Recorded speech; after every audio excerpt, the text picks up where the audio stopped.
might not.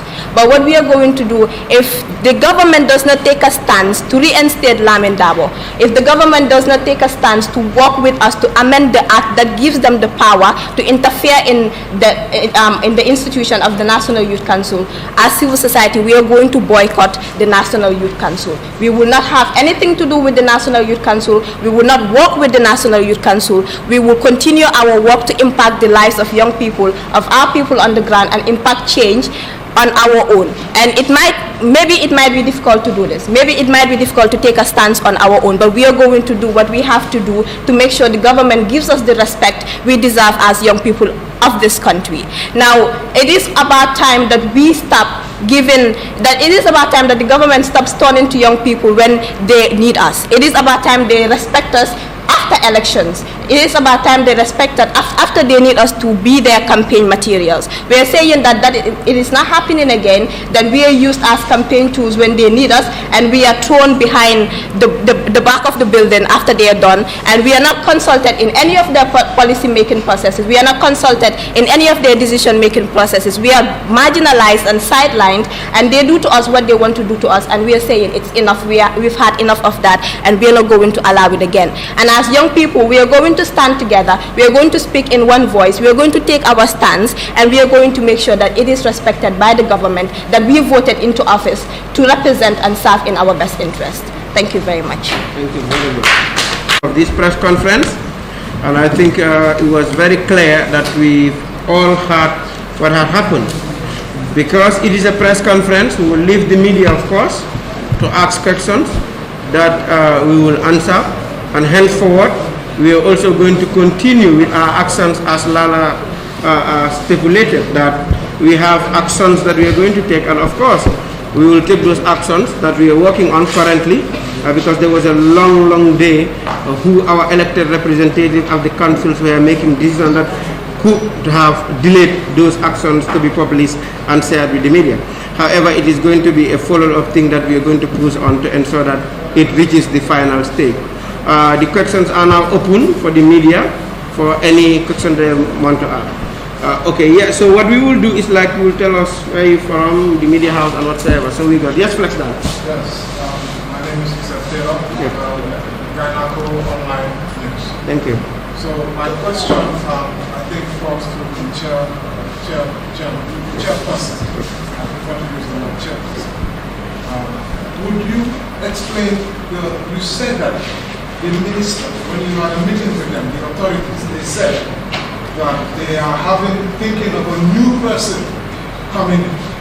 At any time, have they made any clear indication who this new person is?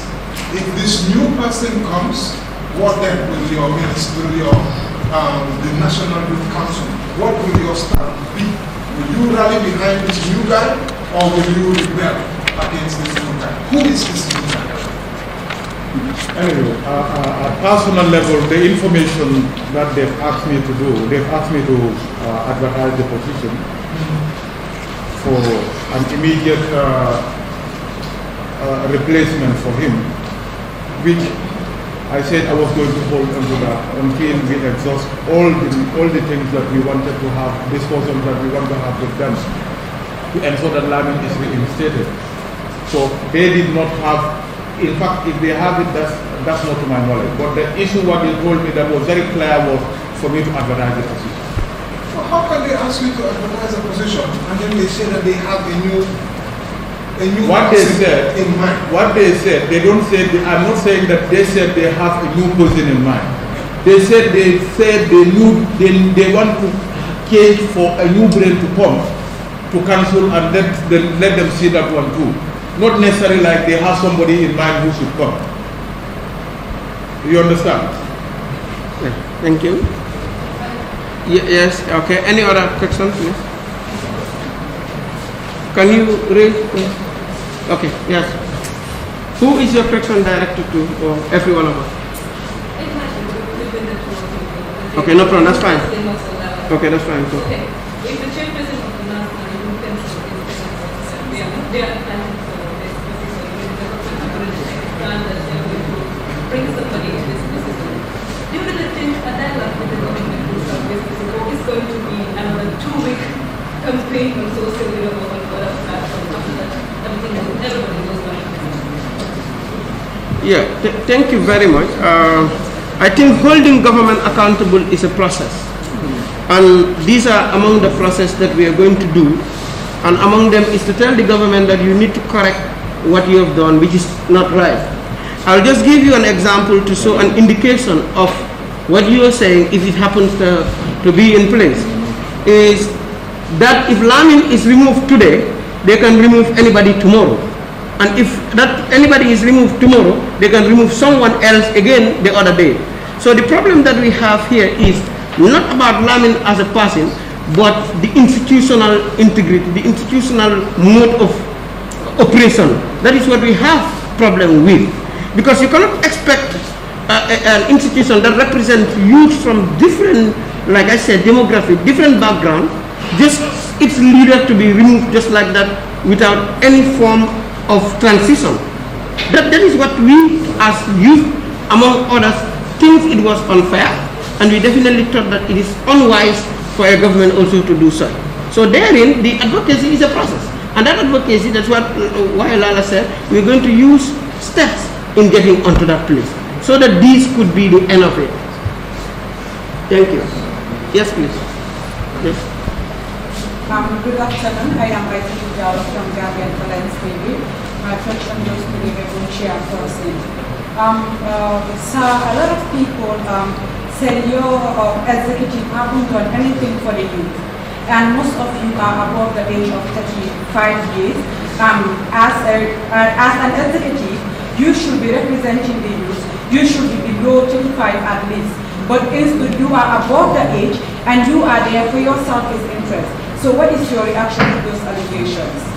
What are your achievements? Anyway, I think those are unfounded allegations based on the fact that since the inception of the National Youth Council in 2000, this council that is in office has achieved, when I came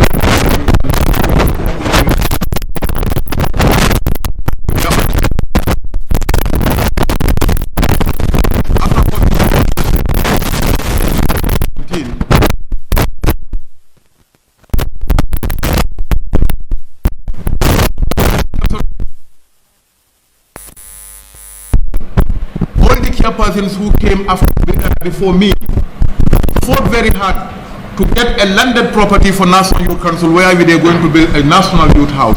It was not possible until when I am the chairperson of the National Youth Council. Through our negotiations with the government, they were able to allocate a land to us around the airport. Today, we have fought very hard. Almost all these reform mechanisms that we have in this country, we have young people that are represented in those mechanisms. You go to TRRC, you have Mustafa Mobta representing the young people. We did the interview, and 3 of the people that we have from that interview that we did to have a young person that is going to represent us at TRRC, we are all absorbed. Our first candidate is now the current Deputy Executive Secretary of the TRRC. When that one went, they appointed her as Deputy Executive Secretary. We sent is it Ablai Ba or Usman Ba? That one went and they've appointed that one. Instead of being a commissioner, he was appointed. Mustafa was the one that we later agreed for. One that one has to stay as commissioner. You go to almost all the mechanisms. Yankuba Mandang is sitting for the young people in that team too. So if people said we are at the National Youth Council and we are working there on our selfish interests, I would have stayed in America when I went to America. If at all I'm selfish, I would have stayed in America, and probably nobody will travel to United States again from National Youth Council. Because we know how we suffered when the then executive director went to United States and stayed. We know how National Youth Council suffered in getting to that place, in getting visas to go to and attend international forums. You know, so we as a council, probably some of us, when we started, we were in the A. By virtue, that's why we said even the congresses that normally happens at regions, we tell them you have to be at 33 years, and before you finish your two years, you might be at 35 or 36. But that's normally the key persons at the region. But at the level of the key person of the National Youth Council, there is no age limit stipulated. It will be sort of something that is very good and welcoming if we get a young person as young as 20 or 30 years or 18 years to become the key person of the National Youth Council. And so all the people who ever served National Youth Council as key person, I'm the youngest among them. All the people who ever served as key person of National Youth Council, I am the youngest among them. So that tells you that we, the team at the National Youth Council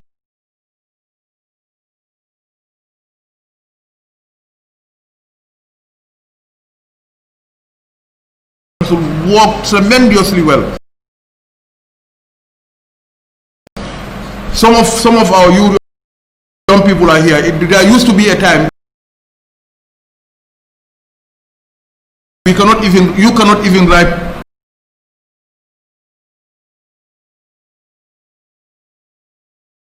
to UN agencies to support your programs.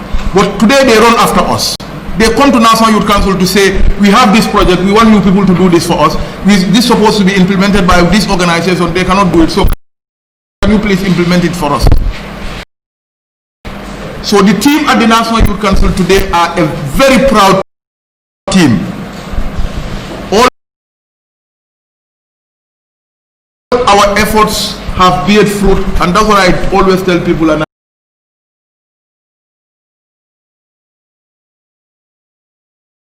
And sometimes even if I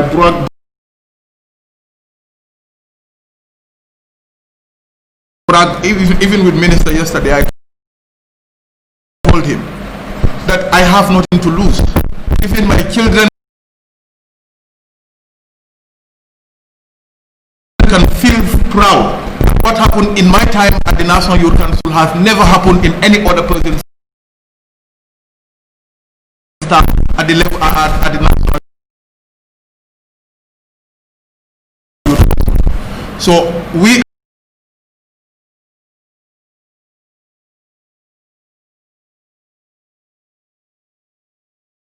are not there for our self-interest.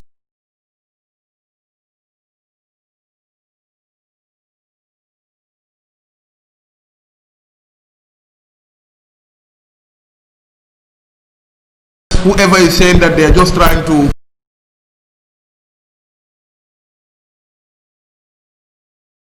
probably tarnish the image of myself and the entire council. The council is working day and night. We don't have even closing time at National Youth Council. People who we are going for work, when they are coming, we tell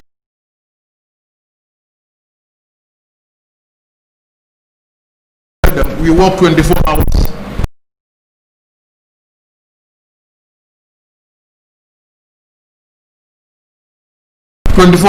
Per day.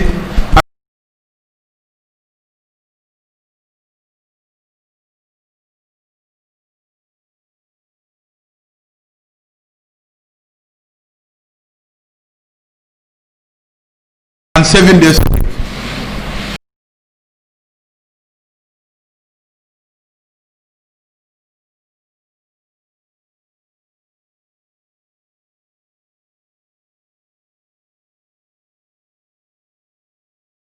This is what we tell them. So we don't have time. Sometimes you don't even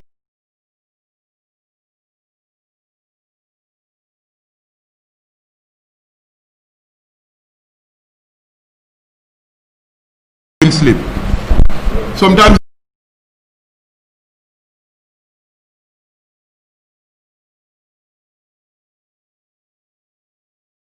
I'll be awake up to 10, up to 1 o'clock, 2 o'clock, 3 o'clock. Just talk.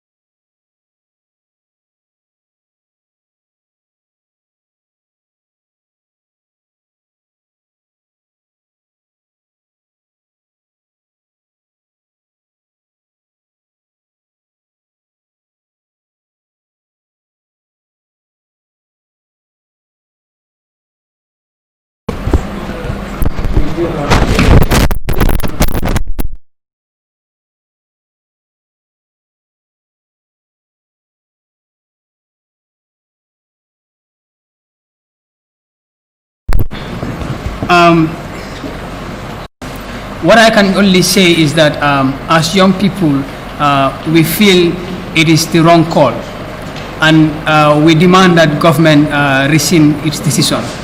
And even if it's a political move, I think it would be very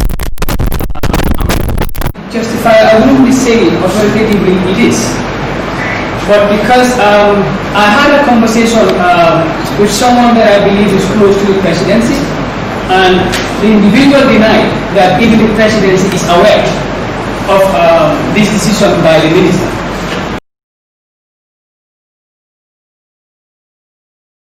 And the chairman mentioned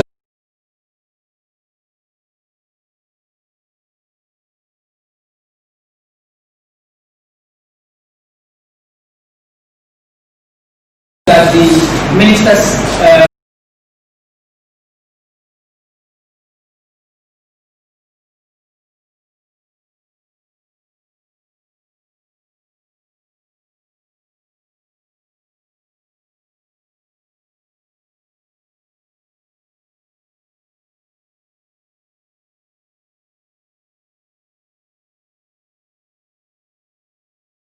for the ministry took this action backing themselves.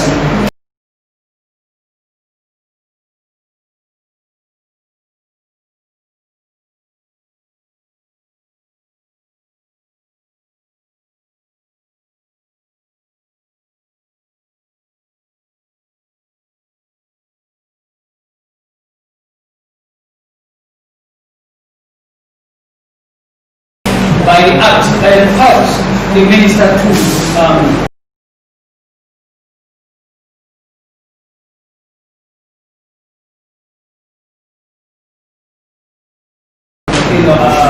relief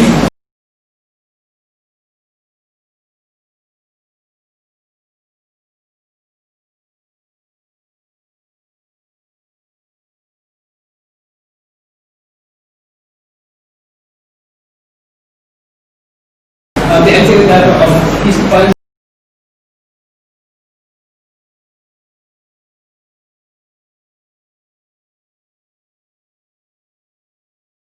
Secretary of his position.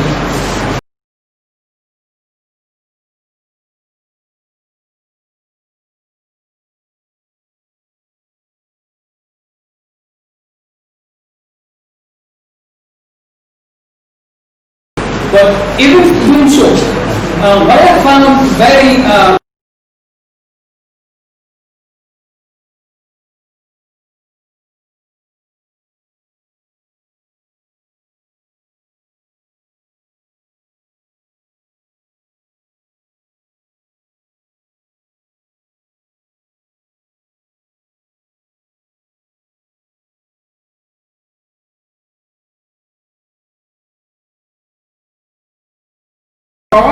these are institutional failures that occur.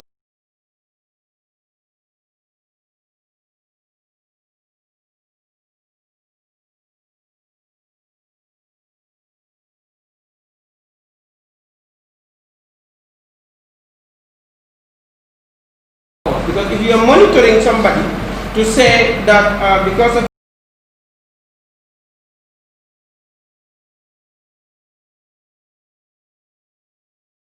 your statement we are doing this, or because of your statement we are not doing this, it means then we don't have autonomy.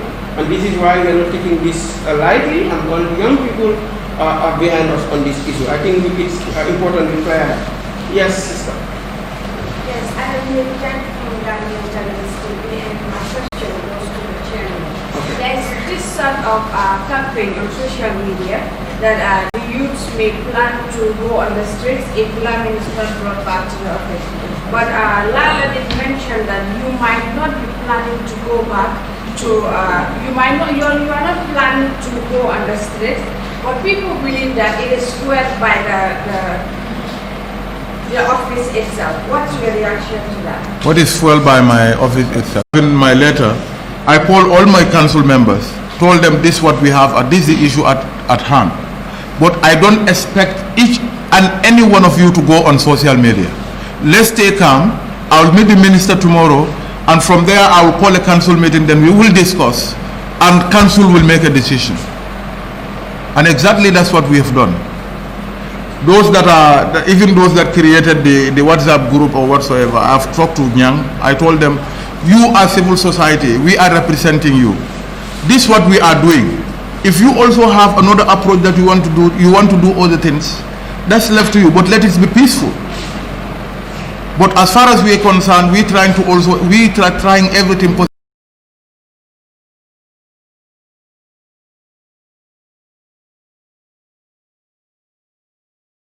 to engage the ministry so that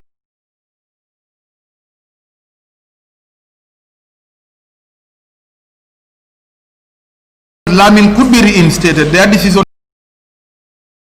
they could rescind it, Lamin be reinstated. We move on.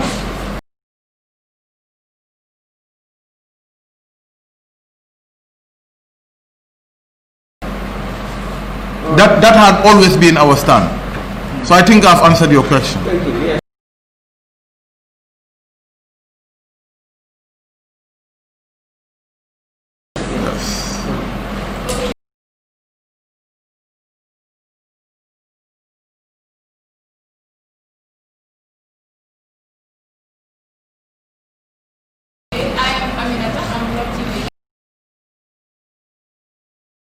So my question is open, and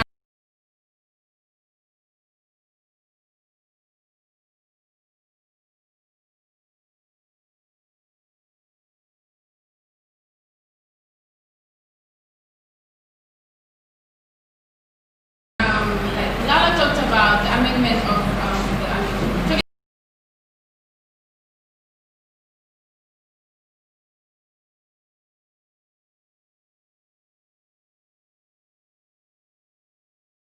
she talked about the amendment, that was the ministry side.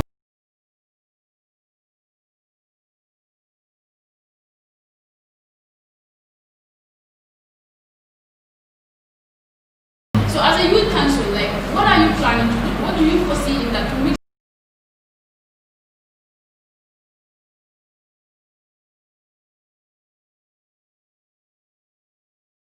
so something will not affect with this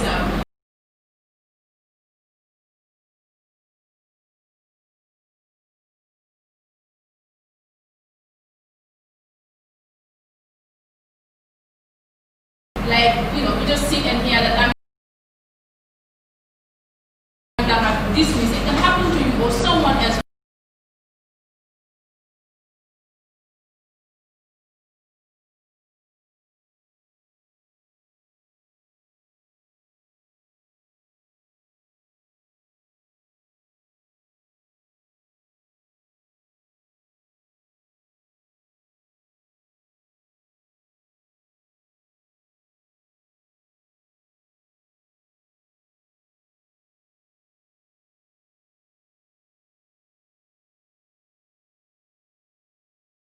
waaye ndawit dëkk bi fu mu nekk nii ñu bari ñu ngi dellu gannaaw puisque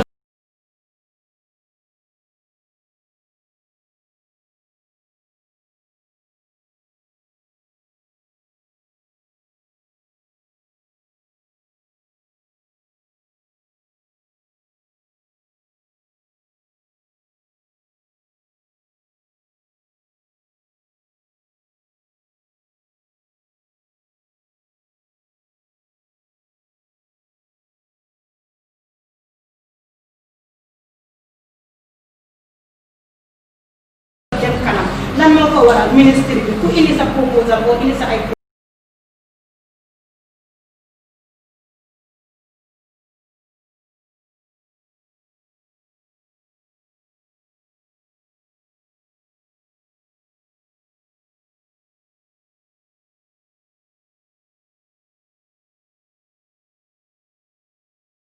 ñu tegal la ko benn place dafa mel ni farfalaate moo fi am ma bëgg a xam ne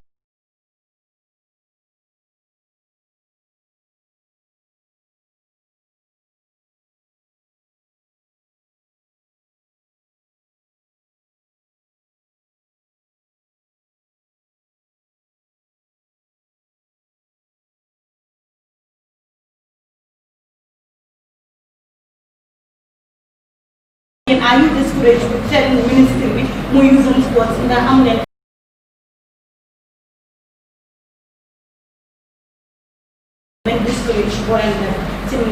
I will answer Dembo, just for the purpose of the language.